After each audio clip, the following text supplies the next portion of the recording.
Hello बच्चों, कैसे हैं आप। मुझे उम्मीद है कि आप बड़े अच्छे होंगे और बेहतरीन ढंग से पढ़ रहे होंगे। तो लीजिए, मैं आपके लिए बुक नंबर 2 में से चैप्टर नंबर 2 लेकर आया हूं और चैप्टर का नाम है मानव बस्तियां। मानव बस्तियां के हम आपके लिए लेकर आए हैं वन शॉर्ट रिवीजन। ठीक है। बड़ा इंटरेस्टिंग टॉपिक है, चैप्टर है, इसको हम पढ़ते हैं। मानव बस्तियां। देखिए, आपने प्राथमिक व्यवसाय पढ़ा होगा। मैं एक छोटी सी कहानी के द्वारा जोड़ना चाहूंगा कि मनुष्य ने जब व्यवसाय शुरू किया तो सबसे पहले वो क्या करता है। वो आखेट कर रहा है, वो भोजन संग्रहण कर रहा है, आपको पता है। और साथ में वो क्या कर रहा है, पशुपालन कर रहा है। क्या कर रहा है, पशुपालन कर रहा है। जब वो आखेट कर रहा है, भोजन संग्रहण कर रहा है, पशुपालन कर रहा है, पशुओं को एक स्थान से दूसरे स्थान पर चरा रहा है, तब वो क्या देखता है कि नदियों के किनारे पर, आप समझना कहानी के द्वारा, कि नदियों के किनारे पर कुछ ऐसी घास है जिसको वो चारे के रूप में भी काम ले सकता है, और कुछ ऐसी फसल है जिसको खाद्यान्न के रूप में भी काम ले सकता है। तो वो क्या करता है, वहां पर रुकता है नदियों के किनारे। इसलिए आपको पता है नदियों के किनारे ही मानव बस्तियों का विकास हुआ है। ये सिंधु घाटी सभ्यताओं का विकास हुआ है।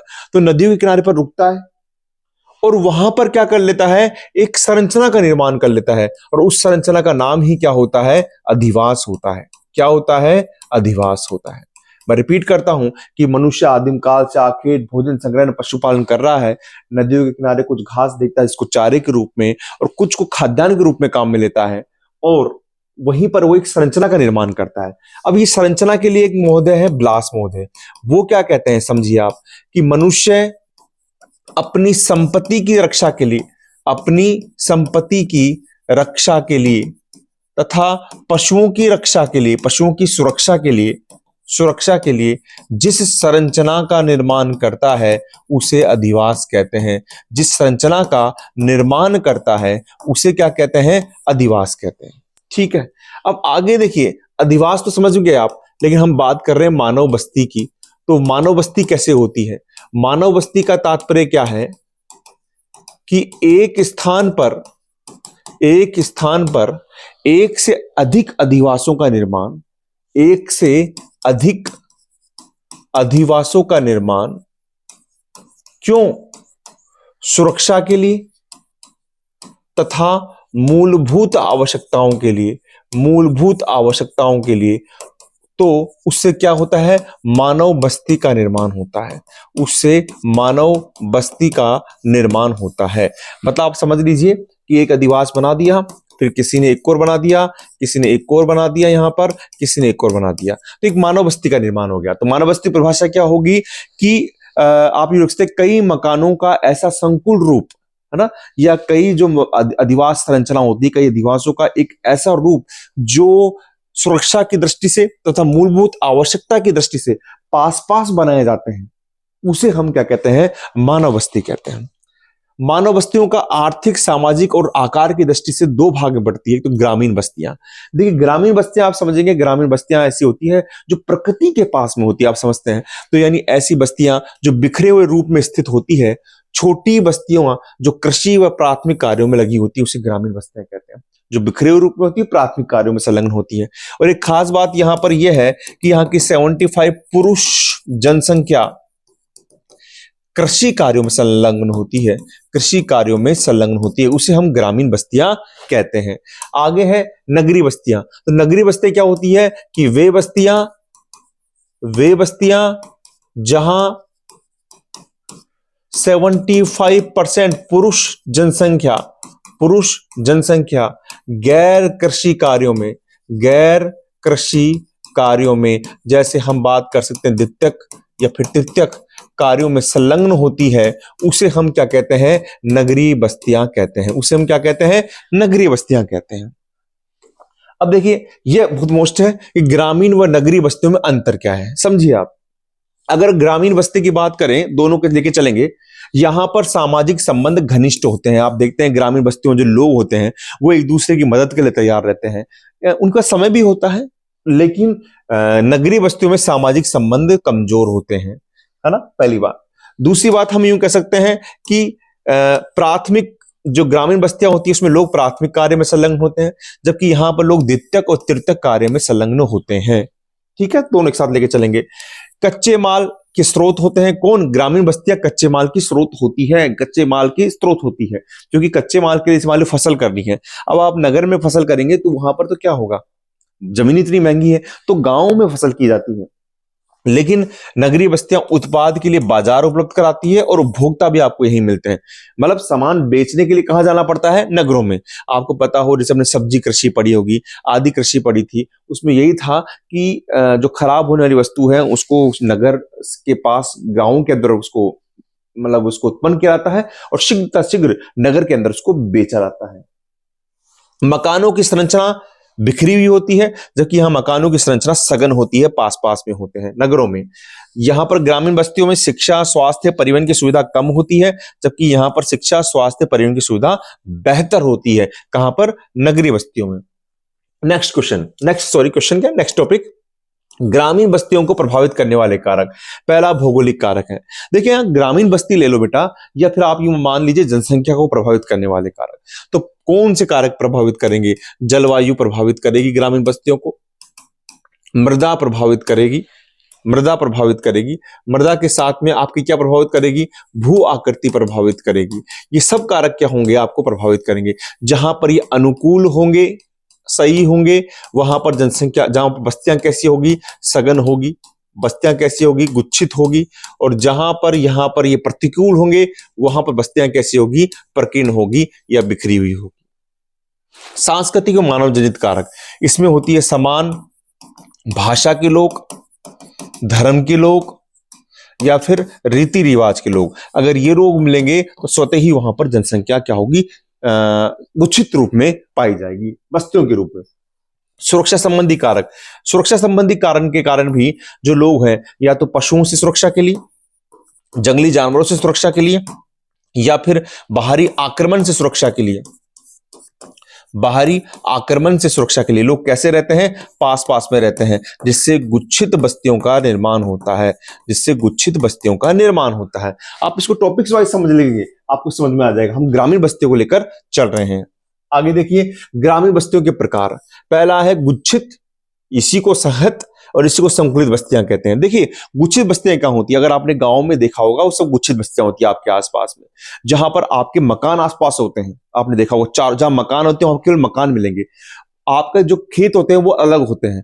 चारागाह क्षेत्र होता है, जिसको अपन कहते हैं कि हमारे हमारे जो चारागाह क्षेत्र है वो बाहर गांव की तरफ है, वो अलग होते हैं। तो खास बात क्या होती है? इन बस्तियों के बसाव क्षेत्र, इनके चारागाह और इनके कृषि क्षेत्र क्या होते हैं? अलग अलग होते हैं।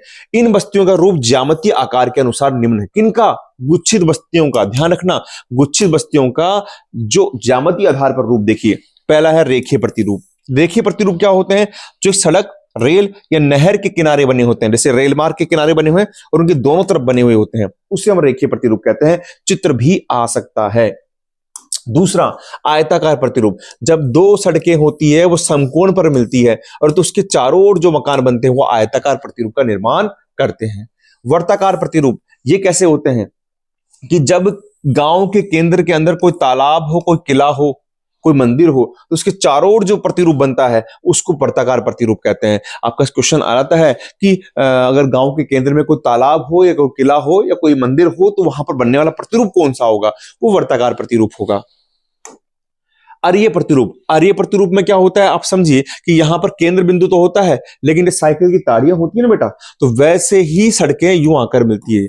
यहां मुख्य केंद्र से सड़कें निकलती, कई सड़कें इधर से निकलती है और फिर एक प्रतिरूप बनता है, उसको अरीय प्रतिरूप कहते हैं। गुच्छित बस्तियों के कारण क्या कारण है? मैंने पहले बताया सुरक्षा का कारण, जो बता दिया था भी आपको मैंने, कि पशुओं से सुरक्षा या बाहरी आक्रमणकारियों से सुरक्षा के कारण आपके लोग पास पास रहते हैं। लेकिन मध्य भारत का बुंदेलखंड और नागालैंड क्या है? वो सुरक्षा का कारण के रूप में निर्मित बस्ती का एक उदाहरण है। तो आपसे पूछे कि सुरक्षा के कारण कहां बस्तियां निर्मित हो रही है, तो नागालैंड और बुंदेलखंड। जल की उपलब्धता, देखिए जल अगर मान लीजिए ज्यादा होगा, जल कहीं उत्पन्न होगा तो वहां भी लोग पास में रहेंगे। लेकिन मान लीजिए किसी क्षेत्र में जल, मान लीजिए बहुत बड़ा क्षेत्र है, वहां जल एक ही जगह मिल रहा है, एक ही कोई नदी है, तो सारे लोग वहां पर रहकर वहां पर पास पास में रहेंगे। तो क्या होगा कि जल कम होगा तो जल का गहनतम उपयोग करेंगे, जैसे पश्चिमी राजस्थान, फिर वहां पर लोग पास पास में रहेंगे। या फिर गंगा का उपजाऊ मैदान होगा, जिसमें यूपी, बिहार, पश्चिम बंगाल, जहां पर नदियां नदियां हैं, वहां भी लोग आराम से रहेंगे। अर्धगुच्छित विखंडित बस्तियां। आपने गुच्छित पढ़ ली, अब अर्धगुच्छित बस्तियां सुनिए। देखो पहला कारण तो क्या होता है अर्धगुच्छित का, कि ये बस्तियां गुच्छित बस्तियों के विखंडन से बनती है, टूटने से बनती है। यदि कोई गुच्छित बस्ती है वो टूट जाए किसी भी कारण से, कोई राजनीतिक कारण से, सामाजिक कारण से, कोई मान लीजिए प्राकृतिक आपदा आ गई, टूट गई, तो टूटने से बनती है, पहली बात तो। दूसरी हम इसमें कह सकते हैं, मैं पॉइंट्स वाइज लिखा रहा हूं, कि जो अर्धगुच्छित बस्तियां होती है, अर्धगुच्छित बस्तियां जो होती है वो गुच्छित बस्तियों के भविष्य का निर्माण करती है, बस्तियों के भविष्य का निर्माण करती है, भविष्य का निर्माण करती है। बाद में ये अर्धगुच्छित बस्तियां ही गुच्छित बस्तियां बनती है बेटा, समझिएगा। अब देखो इसमें एक चीज और होती है कि मान लीजिए कोई बस्ती है, उसमें से किसी भी कारण से, सामाजिक कारण या कोई राजनीतिक कारण या किसी भी कारण से गांव के कुछ लोगों को, ये समुदायों को गांव के किनारे पे धकेल दिया जाता है। कहां पर? किनारे पर धकेल दिया जाता है, और मध्य में जमींदार लोग रहते हैं, तो उससे अर्धगुच्छित बस्तियों का निर्माण होता है। मैं वापस रिपीट करता हूं कि गांव में सामाजिक या राजनीतिक कारणों के कारण गांव के कुछ लोगों को, समुदाय को गांव के किनारे पर यहां पर धकेल दिया जाता है, तो और मध्य में जमींदार लोग रहते हैं, तो यहां पर क्या होता है, अर्धगुच्छित बस्तियों का निर्माण होता है, जिसमें गांव के जो लोग सामाजिक या आर्थिक रूप से जो पिछड़े हुए लोग होते हैं वो गांव के किनारे में बसने लग जाते हैं। अब पल्ली नगला ढानियां, देखिए पल्ली और नगला ढानियां क्या होगी, इसका मतलब क्या है कि जैसे मान लीजिए कोई भौतिक कारण या कोई सामाजिक कारण के कारण, कि जब बस्तियां विखंडित हो जाती हैं, बस्तियां टूट जाती है, तो किसी भौतिक स्थान के आधार पर या जाति के आधार पर बस्ती का निर्माण होता है, तो उसे हम पल्ली नगला ढानी कहते हैं। आप समझिए, आपके पास कोई ढानी होगी तो नाम से होती है, जैसे मान लीजिए आपने किसी नाम से हो, कुमाऊतों की ढानी कह दिया या आपने मीना की ढानी कह दिया, तो जाति के आधार पर होती है। तो यहां पर क्या होता है, कोई भौतिक कारण या कोई सामाजिक कारण के कारण बस्तियां टूट जाती है, और भौतिक स्थान के नाम पर, कहीं का नाम स्थान के नाम पर कह देते हैं, है ना, या फिर जाति के आधार पर जो बस्तियों का निर्माण होता है उसे पल्ली नगला या ढानी कहते हैं। क्षेत्र क्या है? गंगा का मैदान है, राजस्थान, छत्तीसगढ़ एवं हिमालय की निचली घाटियां हैं। ध्यान रखना, इन बस्तियों का निर्माण भौतिक स्थान के आधार पर होता है, ये जातियों के नाम के आधार पर होता है। नेक्स्ट, एकाकीय प्रक्षिप्त बस्तियां, ये कहां बनेगी? ये एक तो सुदूर जंगलों में बनेगी, ये पहाड़ों के ढालों पर बनेगी, खेतों में या चारागाह में बनेगी। आप भी समझिए कि मान लीजिए आपके परिवार में लोग रहते हैं, लेकिन आपके परिवार के कोई सदस्य हैं, वो कहते हैं कि भाई मैं तो अब गांव में खेतों में रहूंगा, दूर जाके रहूंगा, तो वो दूर जाके जो रह रहे हैं, अकेले बना रहे हैं, उसी को एकाकी बस्तियां कहते हैं। और इसका निर्माण क्या होता है कि लोगों का खेतों में जाकर बसाव करना, उसके कारण भी क्या हो जाता है, एकाकी बस्तियों का निर्माण होता है। उदाहरण है मेघालय, उत्तराखंड, हिमाचल प्रदेश और केरल। ये उदाहरण ही याद करने हैं आपको, जैसे मेघालय को ज्यादा याद करना है जो एकाकी बस्तियों का उदाहरण है। नगरीय बस्तियां, देखिए नगरीय बस्तियां क्या होती है, अपन बात कर चुके हैं। ऐसी बस्तियां जहां 75% पुरुष जनसंख्या किसमें हो, द्वितीयक व तृतीयक कार्यों में संलग्न हो, उसको हम नगरीय बस्तियां कहते हैं। और नगरीय बस्तियों में खास बात और सुनिए आप, कि नगरीय बस्तियां जो होती है वो क्या करती है, वो एक तरीके से कार्यों के आधार पर बटी हुई होती है। जैसे मान लीजिए कोई बोले औद्योगिक या कोई बोले शैक्षिक, इस तरीके से बस्तियां होती है, शैक्षिक बस्तियां भी होती है। अब जैसे 1991 की जनगणना के अनुसार नगरीय बस्तियों का वर्गीकरण, अगर कोई बस्ती नगरीय है तो उसके 1991 के आधार पर एक वर्गीकरण दिया गया है। क्या दिया गया है कि उस क्षेत्र में या तो कोई नगर निगम हो, या कोई नगर पालिका हो, या सैनिक छावनी बोर्ड होना चाहिए। चारों की चारों शर्तें पूरी होनी चाहिए। दूसरी, जनसंख्या 5000 से अधिक होनी चाहिए।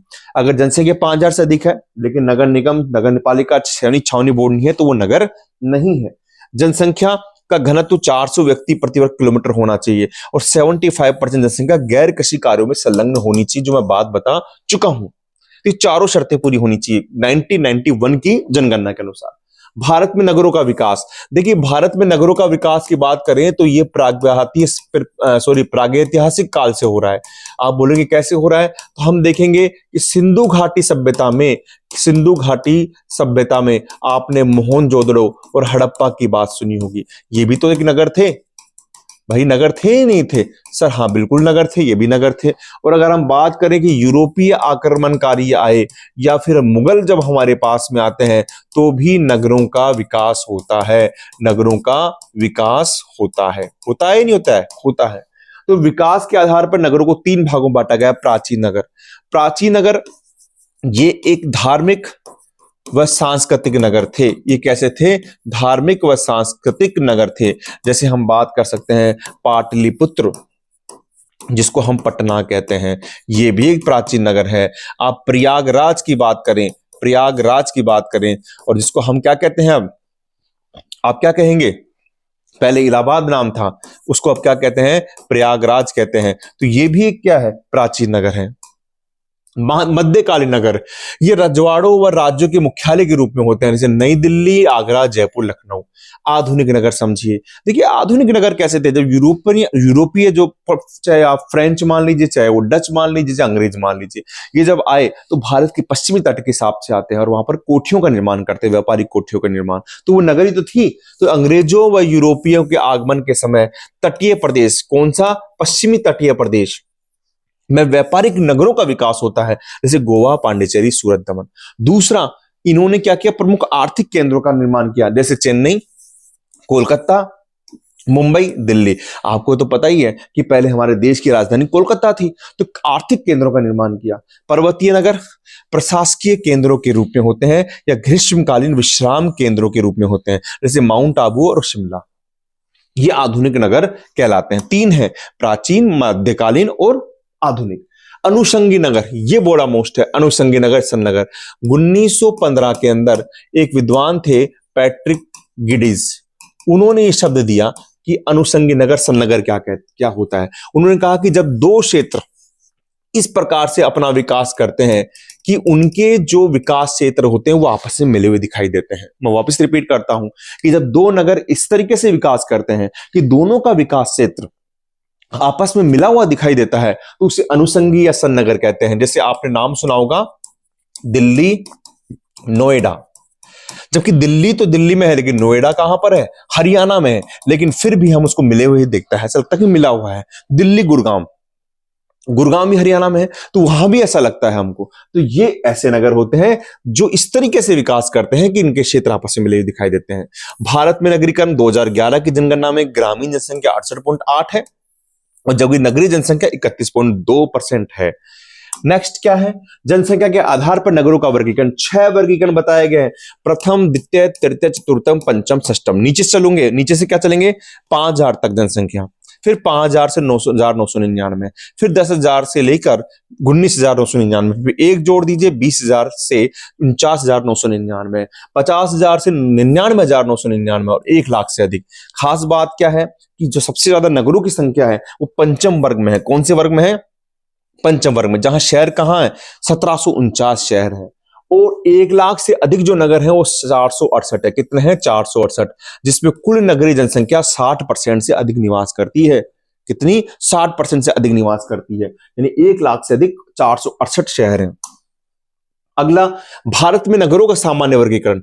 1 लाख से अधिक जो जनसंख्या वाले क्षेत्र हैं उनको नगर माना गया है, ध्यान रखिएगा। 10 लाख से लेके 50 लाख तक की जनसंख्या वाले नगर को महानगर माना गया है, जो कितने हैं? 53 हैं। 2011 की जनगणना के हिसाब से 53 है।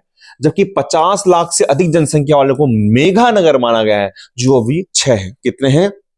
6। तो जो प्रथम वर्ग था, प्रथम वर्ग कहां था? 468। इनमें से 53 तो क्या हो गए? आपके महानगर हो गए, और आपके 6 क्या हो गए? मेघा नगर हो गए। इन्हीं में से तो होंगे भाई। 1 लाख से अधिक सारे ले लिए मैंने, आपको बता ना, 1 लाख से अधिक प्रथम वर्ग में शामिल हो गए। तो आपका महानगर 10 लाख से 50 लाख है, तो वो भी उधर ही होगा, 53 है। और 50 लाख से अधिक मेगानगर 6 हैं। तो मेगानगर कौन से हैं? अगर आप बात करें तो मेगानगर आपका दिल्ली भी है, मेगानगर आपका मुंबई भी है, यह आपका कोलकाता भी है, ये आपका चेन्नई भी है, ठीक है, ये आपका हैदराबाद भी है, हैदराबाद भी है। तो दिल्ली हो गया, मुंबई हो गया, कोलकाता हो गया, चेन्नई हो गया, हैदराबाद हो गया। अब अहमदाबाद और पुणे भी इसके अंदर बन रहे हैं। सन 1967 में जीन गोटमैन एक विद्वान थे, उन्होंने विशाल महानगरों के लिए मेगालोपोलिस शब्द का प्रयोग किया। मेगालोपोलिस का मतलब जो विशाल महानगर है, जो विशाल महानगर, महानगर की बात कर रहे हैं, महानगर के लिए मेगालोपोलिस शब्द का प्रयोग किया, जिसका मतलब होता है विश्व नगरी या वृहत नगरी। दोबारा रिपीट कर रहा हूं कि 1967 में जीन गोटमैन ने विशाल महानगरों के लिए विश्व नगरी तथा वृहत नगरी शब्दों का प्रयोग किया। विश्व में सर्वाधिक जनसंख्या वाला नगर टोक्यो है, और जिसमें भारत में अगर बात करें तो मुंबई जो 5वें नंबर पे आता है विश्व में, फिर दिल्ली है, फिर कोलकाता है, ठीक है। यानी विशाल महानगर को क्या कहते हैं? मेगालोपोलिस कहते हैं। किसने दिया? जीन गोटमैन ने दिया। कब दिया? 1967 में दिया, जिसको विश्व नगरी या फिर वृहत नगरी भी कहते हैं। नगरों के कार्यों के आधार पर वर्गीकरण। पहला, प्रशासकीय नगरी। प्रशासकीय नगर क्या होते हैं? ये राजधानी होते हैं।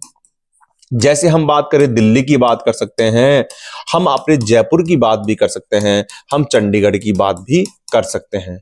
औद्योगिक नगर क्या होते हैं? जो उद्योग के रूप में विशेषता रखते हैं। जैसे अपने भिलाई की बात करें, हम जमशेदपुर की बात करें, हम जोधपुर की बात करें, हम सेलम की बात करें, या फिर कोयम्बटूर की बात करें, ये सब क्या है? आपके औद्योगिक नगर हैं। परिवहन नगर या पता नगर क्या होते हैं? जहां सामान आयात व निर्यात के लिए लाए जाते हैं, आयात व निर्यात के लिए लाए जाते हैं, उन्हें हम क्या कहते हैं? परिवहन पतन नगर कहते हैं। जैसे कांडला कह दिया आपने, है ना, कांडला कहां पर है? गुजरात में है। कोच्चि कह दिया, कोच्चि कहां पर है? केरल में है। वाणिज्यिक नगर, वाणिज्यिक नगर के अंदर यहां पर व्यापार के कार्य किए जाते हैं, व्यापार के। जैसे महाराष्ट्र की अपन मुंबई की बात कर लें, यहां पर बात कर लें, कोलकाता की बात कर लें, ये वाणिज्यिक नगर होंगे। खनन नगर, खनन नगर जैसे मान लीजिए अपन बात करते हैं झरिया या बोकारो, ये कहां पर है? झारखंड में है, ये खनन नगर है। आप रानीगंज की बात करते हैं कोयले के लिए, तो ये कहां है? वेस्ट बंगाल में है। आप बोकारो की बात करते हैं, तो ये कहां पर है? सॉरी, बोकारो नहीं, कोरबा की बात करते हैं, तो ये कहां पर है? ये छत्तीसगढ़ में है। अगर आपने मान लीजिए नहरकटिया या फिर आपने डिगबोई की बात करी, तो ये पेट्रोलियम के लिए है, और ये कहां पर है? पेट्रोलियम के असम में है। तो ठीक है, ये सब खनन नगर है। ये सब कोयले के लिए है। ये सब किसके लिए है? कोयले के लिए है। छावनी या गैरीसन नगर क्या होते हैं? देखो ये बहुत अच्छा है। पहले तो ये सामरिक महत्व के होते हैं, सामरिक महत्व के होते हैं। इनका निर्माण कब किया गया था? ब्रिटिश काल में किया गया था, काल में किया गया था। ये क्या होते हैं? रक्षा के लिए ये निर्मित थे, रक्षा के लिए निर्मित थे। यहां पर नौसेना, नौसेना या फिर जो समुद्री सेना होती है, वो क्या करती है? अभ्यास करती है। क्या करती है? अभ्यास करती है। तो छावनी नगर, गैरीसन नगर क्या होते हैं? ये सामरिक महत्व के होते हैं। इनको ब्रिटिश काल में निर्मित किया गया था, रक्षा के उद्देश्य से निर्मित किया गया था, रक्षा के उद्देश्य से निर्मित किया गया था। और यहां पर नौसेना अभ्यास करती है, सुरक्षा के उपकरण यहां पर रखे रहते हैं। जैसे उदाहरण दूं आपको, महू, महू कहां पर है? एमपी में है। नसीराबाद, नसीराबाद ये कहां पर है? ये आपके अजमेर में है। आपके आपके अंबाला, अंबाला कहां पर है? अंबाला आपके हरियाणा में है। आपके जालंधर कहां पर है? जालंधर कहां है? पंजाब में है। आपके उधमपुर कहां पर है? और उधमपुर आपके जम्मू एंड कश्मीर में है। धार्मिक व सांस्कृतिक नगर जो इसके लिए प्रसिद्ध होते हैं, जैसे हम बात करें वाराणसी की बात कर सकते हैं, हम आपके अयोध्या की बात कर सकते हैं, अगर हम अजमेर की बात करें जो ख्वाजा मोइनुद्दीन चिश्ती की दरगाह है, उसके लिए बात कर सकते हैं। ये सब धार्मिक और सांस्कृतिक नगर है। नेक्स्ट क्वेश्चन, नेक्स्ट क्या है टॉपिक? शैक्षिक नगर, जो शिक्षा के केंद्र होते हैं, शिक्षा के केंद्र होते हैं। जैसे कोटा है, आपकी रुड़की है, जो रुड़की कहां है? हरियाणा में है। ये सब क्या है? शिक्षा के केंद्र हैं। पर्यटन नगर जो पर्यटन के हिसाब से प्रसिद्ध होते हैं, जैसे शिमला है, नैनीताल है, और माउंट आबू है। तो बेटा देखो, आपने जो भी पढ़े ये आप सारे दे सकते हैं। ये सब किसके आधार पर है? ये कार्यों के आधार पर है। प्रशासकीय नगर, औद्योगिक नगर, परिवहन नगर, वाणिज्यिक नगर। ठीक है। खनन नगर ये बहुत मोस्ट है। छावनी नगर की टॉपिक पूछ सकता है कि सामरिक महत्व के ब्रिटिश काल में निर्मित रक्षा के लिए और नौसेना का काम इसमें होता है। भारत में महानगर, ये 10 लाख की नगर कितने हैं? 53 है। या महानगर बोले तो भी ये है, 10 लाख की नगर बोले तो भी ये है, नगरीय संकुल बोले तो भी 53 लिखना पड़ेगा। स्मार्ट सिटी मिशन क्या होता है? देखो, स्मार्ट सिटी मिशन क्या, नाम से बात है स्मार्ट। ये प्रधानमंत्री श्री अटल बिहारी वाजपेयी की 25 जून 2015 में एक योजना थी, जिसके अंदर 100 मॉडल शहरों का चयन किया गया, जो एक शहरी विकास कार्यक्रम है। ठीक है। ये क्या है? ये एक शहरी विकास कार्यक्रम है। और इसका उद्देश्य क्या था? इसका उद्देश्य था कि ऐसे शहरों को विकसित करना जो अपने नागरिकों को आधारभूत सुविधाएं जैसे शिक्षा, स्वास्थ्य और आवास और स्वच्छता प्रदान करे। यानी 100 ऐसे शहरों को उनको चुनना, उनका ऐसा विकास करना जो अपने वहां पर स्वच्छता, सबसे मेन चीज मानी थी स्वच्छता, उसके हिसाब से, शिक्षा के हिसाब से वहां पर लोगों को सुविधा मुहैया कराए। और ऐसे एक उद्देश्य ये भी था कि ये ऐसे मॉडल शहरों को तैयार करे जो अन्य शहरों के लिए लाइट हाउस का काम करें। जैसे जैसे लाइट हाउस का मतलब होता है एक ऐसा प्रकाश स्तंभ जो दूसरे को प्रेरणा दे, यानी प्रेरणा का काम करे। किसका काम करे? प्रेरणा का काम करे। और राजस्थान के अंदर ऐसे ही 4 चुने गए थे। और 4 कौन से थे? काजू। काजू का मतलब होता है के का मतलब क्या हो गया? कोटा, ए यानी अजमेर, जे यानी जयपुर और यू यानी उदयपुर। ऐसे 4 शहरों को चुना गया था। तो ये आपका चैप्टर हो गया है। मुझे उम्मीद है कि बेटा आपको ये चैप्टर समझ में आया होगा। हमने ज्यादा कोई कठिन नहीं है, चैप्टर बिल्कुल सामान्य है, मानव बस्ती है। देखो, आपको देखना होगा कि हम आदिम काल से आए थे। आदिम काल से हमने आखेट किया, भोजन संग्रहण किया, पशुपालन किया और बाद में अधिवास का निर्माण किया जो ब्लास ने कहा, और फिर उसके बाद में हमने मानव बस्ती का निर्माण किया। मुझे उम्मीद है कि आपको पार्ट में समझ में आया होगा। हम मिलते हैं शाम को 1 लाइनर क्वेश्चनों के साथ में। आप प्लीज ये वीडियो देखें और शाम को 1 लाइनर वीडियो के लिए तैयार रहें। ठीक है बेटा, मिलते हैं शाम को इसी जोश और उत्साह के साथ में। थैंक यू बेटा।